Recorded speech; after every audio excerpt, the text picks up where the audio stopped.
Good morning, नमस्ते। आप लोग जान ही रहे हैं कि मेरा जो केस चल रहा था, उस केस में जो न्यायालय रामगढ़ है, माननीय न्यायालय रामगढ़ के द्वारा निर्णय दिया गया है, सीजेएम के द्वारा अंतरिम ऑर्डर पास किया गया है। और उस ऑर्डर में क्या है आप लोग को पता ही होगा। दरअसल उसमें ये था कि मैंने मेनली प्रोटेक्शन के लिए अप्लाई किया था कि मुझे प्रोटेक्शन ऑर्डर दिया जाए। तो माननीय सीजेएम महोदया ने ऑर्डर पास किया है, और जिस ऑर्डर में ये लिखा हुआ है कि मेरे पति जो है सारे रिपोर्ट्स को देखते हुए और दोनों पक्षों को सुनते हुए सीजेएम महोदया ने निर्णय दिया है, ऑर्डर पास किया है कि मेरे पति जो है वो घरेलू हिंसा मेरे साथ करते हैं और अलग अलग तरीके से करते हैं। अब इस मामले में कुछ लोग ये भी कहेंगे कि ये कोर्ट का ऑर्डर ही गलत है, क्योंकि होता क्या है कि जो लोग अंधभक्त होते हैं वो अंधभक्त किसी ऑर्डर को नहीं मानते हैं। जैसे आपने देखा होगा आसाराम बापू जब रेपिस्ट करार दे दिए गए, उसके बाद भी लोग उनकी पूजा कर रहे थे घर में उनकी फोटो रख करके। तो अब इसके लिए क्या कहा जा सकता है। और लोगों ने प्रोटेस्ट कर दिया था जब आसाराम बापू को अरेस्ट किया गया था। तो खैर हम अपने मामले में आते हैं। हमारे मामले में यही हुआ है कि ऑर्डर पास किया गया है, प्रोटेक्शन ऑर्डर, रेजिडेंस ऑर्डर मुझे दिया गया है और मेंटेनेंस ऑर्डर मुझे दिया गया है। प्रोटेक्शन ऑर्डर में मेरे जो हस्बैंड है उसमें ये मेरे साथ किसी भी तरह का मानसिक और शारीरिक हिंसा नहीं कर सकते हैं। मुझे मेरी लाइफ में बहुत ज़्यादा इंटरफेयर नहीं कर सकते हैं। मुझे और मेरे बच्चे को किसी भी तरीके से मार पीट नहीं कर सकते हैं। और मुझे और मेरे बच्चे को विथ रिस्पेक्ट एंड केयर के साथ उन्हें रखना होगा। ये तो रही ऑर्डर की बात कि अब ये देखना है कि वो रिस्पेक्ट और केयर के साथ हमें रखते हैं या जैसे रख रहे हैं वैसे ही रखेंगे, क्योंकि हम तो यही देख रहे हैं कि हमारे साथ वही बर्ताव किया जा रहा है जो बर्ताव अब तक किया जा रहा था। दूसरा, हमें रेजिडेंस ऑर्डर चाहिए था, क्योंकि हमारे हस्बैंड हमें बार बार कहते थे कि घर से निकल जाओ, अपना बच्चा लो और यहाँ से निकलो। अब वो जो चीज़ें फेसबुक या मीडिया में दिखाते हैं उसमें मैं आपको बता रही हूँ कि सत्यता नहीं है, सत्यता उसमें बिल्कुल भी नहीं है। आप स्वयं समझिएगा कि जो एक पिता होते हैं वो पिता क्या करते हैं। वो पिता अपने बच्चे के हर अपने कर्तव्यों का निर्वहन करते हैं, अपने बच्चे के प्रति उनका जो दायित्व है उसको निर्वहन करते हैं। लेकिन हमारे केस में क्या है कि बच्चे के प्रति कोई भी कर्तव्यों का निर्वहन नहीं किया जाता, बल्कि CWC में इन्होंने लिखित दिया था कि मेरी पत्नी जो है वो पागल है और उसको जो है बच्चे को जो है वो चाइल्ड लाइन क्या होता है, अनाथालय में दे दिया जाए। तो आप समझ सकते हैं कि अगर मैं इतनी पढ़ी लिखी नहीं होती, अपने हक अधिकारों को नहीं जानती, तो शायद मेरा बच्चा आज के डेट में अनाथालय में पड़ा होता। लेकिन CWC ने जो निर्णय दिया उसमें 5 जजेस बैठते हैं। उन 5 जजों ने जो निर्णय दिया उस निर्णय में ये साफ साफ लिखा हुआ है, उसकी कॉपी मैं अपलोड कर दूंगी, आप लोग देख सकते हैं कि जो बच्चा है वो अपनी माँ के पास पूर्णतः सुरक्षित है और बच्चे का देख रेख सब कुछ माँ के द्वारा ही किया जा रहा है। माँ से बेहतर बच्चे की परवरिश कोई नहीं कर सकता है, इसलिए बच्चे की कस्टडी माँ को दी जाती है। तो इसमें उनके द्वारा लगाए गए सारे एलिगेशन की जो मेरी पत्नी है वो पागल है ये वो, तो वहाँ साफ लिखा हुआ है कि वो मेंटली किसी तरीके से डिस्टर्ब नहीं है।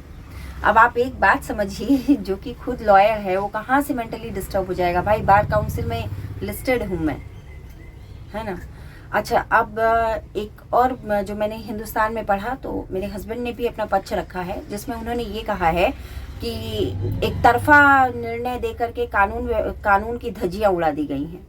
तो ये बता दूं कि प्रोटेक्शन ऑफिसर मिली थी हमसे, हमारा सारा पेपर्स पे साइन है, हम सारा इंक्वायरी उन्होंने किया, इंजरी रिपोर्ट उन्होंने देखी, FIR देखी, पहले की जो 1918 वाला FIR था जिसमें कि पुलिस ने केस को ट्रू किया था और जिसमें लिखा हुआ था कि मेरे साथ मेरे पति जो हैं वो डोमेस्टिक वायलेंस करते हैं। और अन्य जो आरोप लगाए गए थे, जो बच्चा अबॉर्शन कराया था मेरे हस्बैंड और घर वालों ने उनके मिल करके, उसको सत्य पाया गया था। 377 का जो केस था वो उसको भी सत्य पाया गया था। मतलब एक तरह से वो केस जो था मेरा ट्रू था, मतलब कि सत्य था। इंजरी रिपोर्ट्स, डॉक्टर्स के बयान, इन सब भी के आधार पर जो प्रोटेक्शन ऑफिसर हैं उन्होंने केस में सत्यता पाई और रिपोर्ट लगाई। और ये बात हमारे हस्बैंड को भी मतलब जानकारी थी, लेकिन चूंकि समाज में अपना एक रूप दिखाना है कि एक तरफा दे दिया गया है, इसलिए इन्होंने इस तरह का बात किया। और दूसरी चीज़ ये बताइए कि अगर एक तरफा दिया गया है तो क्या मेरे हस्बैंड को डोमेस्टिक वायलेंस केस में ये नहीं दाखिल किया गया था, नोटिस दिया गया था, वो उपस्थित हुए थे, 4 महीना 5 महीना केस चला है और दोनों को सुना गया है, उन्होंने अपना पक्ष रखा है, हमने अपना पक्ष रखा है, उसके बाद निर्णय आया है। तो एक तरफा निर्णय कैसे हो गया, एक तरफा कैसे लगा दिया गया? उन्होंने तो अपनी सारी बात कोर्ट में रखी ना, तो उसी आधार पर तो माननीय न्यायालय ने इस तरह का निर्णय दिया। तो बस यही कहना चाहती हूँ कि देखिए, लोग हमारे समाज के लोग जो ये सोच रहे हैं कि एक महिला के साथ गलत हो रहा है, एक औरत के साथ गलत हो रहा है और उसका पति जो है वो पुलिस ऑफिसर है, हम उसके अगेंस्ट में कैसे बोले, हम उस महिला का प्रोटेक्शन कैसे करें? तो आप ये सोचिए कि शायद आज मेरे साथ ऐसा हो रहा है और मैं सक्षम हूँ कि मैं इतना मेंटली स्ट्रांग हूँ कि मैं इस चीज़ को लड़ पा रही हूँ। कल आपकी मेरी जगह आपकी बहन बेटी होगी तो आप क्या करेंगे? तो क्या आप चुप रहेंगे? तो समाज के हर लोगों को चुप रहना पड़ेगा। मैं पूरी रामगढ़ की जनता ही नहीं, मैं पूरे झारखंड की जनता को कहती हूँ कि अगर किसी की बहन और बेटी बहुत ज़्यादा प्रताड़ित हो रही है अपने ससुराल में, और अगर मैं उसका जरा भी मदद कर सकती हूँ, तो मेरा जो नंबर है 7905674723, आप इस नंबर पर कॉल करके मुझसे संपर्क कर सकते हैं। अगर मैं किसी तरह का आपका मदद कर पाई तो मुझे बहुत खुशी होगी कि मैं अपनी किसी बहन और बेटी की मदद कर पाऊंगी। इसके लिए मैं अपने आप को बहुत भाग्यशाली महसूस करूंगी। तो मैं पूरे रामगढ़ की जनता से हाथ जोड़ के कहती हूँ, पूरे झारखंड की जनता से कहती हूँ कि अगर किसी की बहन बेटी इस तरह का डोमेस्टिक वायलेंस या दहेज प्रताड़ना के जुल्म को सह रही है, बहुत सी लड़कियां ऐसी हैं जो मर जा रही हैं। हमारे ही हैं पलामू के जो रजक समाज के अध्यक्ष हैं, आप उनसे बात कर सकते हैं, राजू रजक नाम है उनका। उनकी बहन को किस कदर उसके हस्बैंड ने सिर्फ अपने भाई के उकसाने पर जला करके हत्या कर दी और वो आदमी भाग गया। आप उनसे पूछ सकते हैं कि हमने उनके केस में हमने जितना मेरे से मदद हो सका मैंने किया। आप पूछ सकते हैं, मैं उनका बाकायदे नाम ले रही हूँ आप लोगों के सामने। तो मैं आप सब लोगों से रिक्वेस्ट कर रही हूँ, सब लोगों से मतलब ये कह रही हूँ, अगर किसी को भी मेरी मदद की ज़रूरत होती है तो मैं ज़रूर खड़ी रहूँगी, क्योंकि मैं अपने उस दिन को याद कर रही हूँ जब मेरे पति ने मुझ पर झूठे एलिगेशन लगाकर किसी तीर्थनाथ के द्वारा पूरे झारखंड में बदनाम करवाया और लोगों ने मुझे गालियाँ दी। मैं कैसे सोई होंगी और कैसे खाई होंगी ये तो मैं ही जानती हूँ, क्योंकि न जाने कितनी रातें मैं सोई नहीं, मुझे घबराहट होती थी, और न जाने कितने दिन मैंने खाया नहीं, लेकिन फिर भी मैंने अपने बच्चे की परवाह करना नहीं छोड़ा। मेरे हस्बैंड ने मेरे ऊपर एलिगेशंस लगाया कि मैं मेरा बच्चा जो है मुझसे नफरत करता है। 24/7 मेरा बच्चा मेरे साथ रहता है, उसकी हर एक ज़रूरतें मैं पूरी करती हूँ, उन्हीं पैसों में पूरी करती हूँ, कर्ज ले लेती हूँ। और ये भी बता दूं कि मेरी बुआ जी ने मुझे एक चूड़ी दी थी सोने की, मैं पहनी हुई थी। अभी देखिए इस हाथ पे वो चूड़ी नहीं, मैंने वो चूड़ी सोने की बेच दी। किस चीज़ के लिए?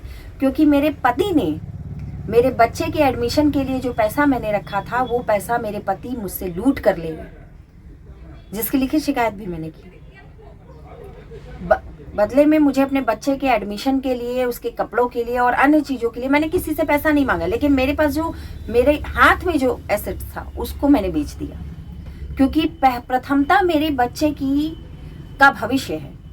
वो स्कूल में पढ़े, अभी भी वो स्कूल के अंदर पढ़ रहा है, थोड़ा रोया, लेकिन मैं उसको छोड़ कर आई ताकि वो स्कूल में बैठा रहे। और स्कूल में उसको 1-1.5 घंटा पहले मैं अकेले छोड़ देती हूँ, 1-1.5 घंटा साथ में रहती हूँ, फिर 1.5 घंटे के लिए उसको छोड़ देती हूँ ताकि वो धीरे धीरे रहना और बैठना सीखे। और उसी की गाड़ी की वैन में बैठी हुई हूँ और यहीं से वीडियो बना रही। तो उसका भविष्य बनाना बहुत ज़्यादा ज़रूरी है। थोड़ा सा विकी बड़ा हो जाएगा तो मैं खुद जॉब करने लगूंगी, मुझे किसी चीज़ की ज़रूरत नहीं पड़ेगी, मैं स्वयं जॉब में आ जाऊंगी। जब जॉब में आ जाऊंगी तो अपने बच्चे की हर ज़रूरत पूरी कर पाऊंगी।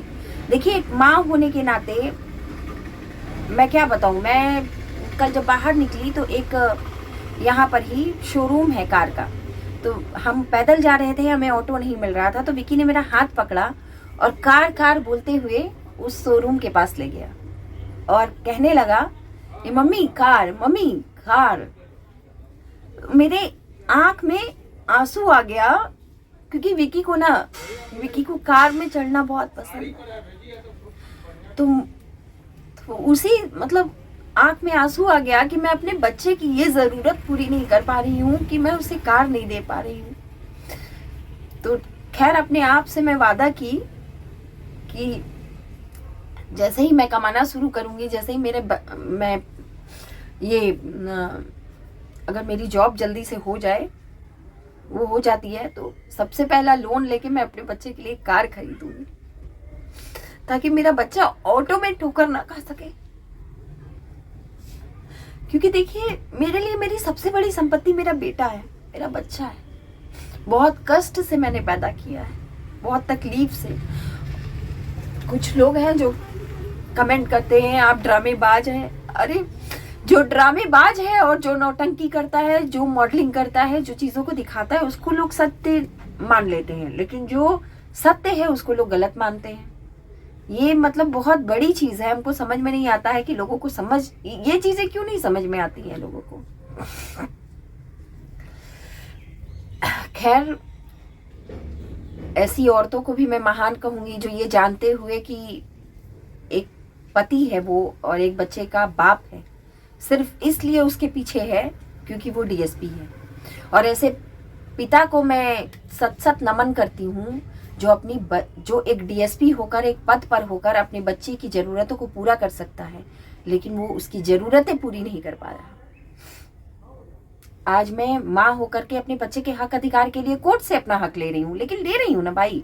आप नहीं दोगे तो क्या करूँगी? अपना हक तो लूँगी ना, अपने आप को मरने से तो बचाऊंगी ना। प्रोटेक्शन ऑर्डर लिया मैंने, रेजिडेंस ऑर्डर लिया मैंने, और जो भी मेंटेनेंस मिला है, आगे तो बढ़ेगा ही, तो बढ़ता ही है। बट नेचुरल है कि जितने % हम सैलरी में भाग लेते हैं, भगवान ना करे कि मुझे उससे लेना पड़े, मैं खुद सक्षम हो जाऊं। ईश्वर विकी के भाग्य से मुझे गवर्नमेंट जॉब दे दे, या विकी के भाग्य से मैं अच्छा कमाने लगूं, मैं अपनी बच्चे की सारी ज़रूरतें पूरी करने लगूं, मुझे ऐसे आदमी के 1 रुपए की ज़रूरत नहीं पड़ेगी। लेकिन आप खुद सोचिएगा कि कोर्ट ने जब ये बात कह दी है कि एक डीएसपी लेवल का अधिकारी अपनी पत्नी के साथ घरेलू हिंसा करता है, तो आप समझ सकते हैं कि एक आम आदमी या एक आम औरत क्या सुरक्षित होगी अपने घर में? आप स्वयं अंदाजा लगाइएगा। और गलत और सही क्या है, कोर्ट के ऑर्डर से ऊपर तो मीडिया ट्रायल नहीं है ना।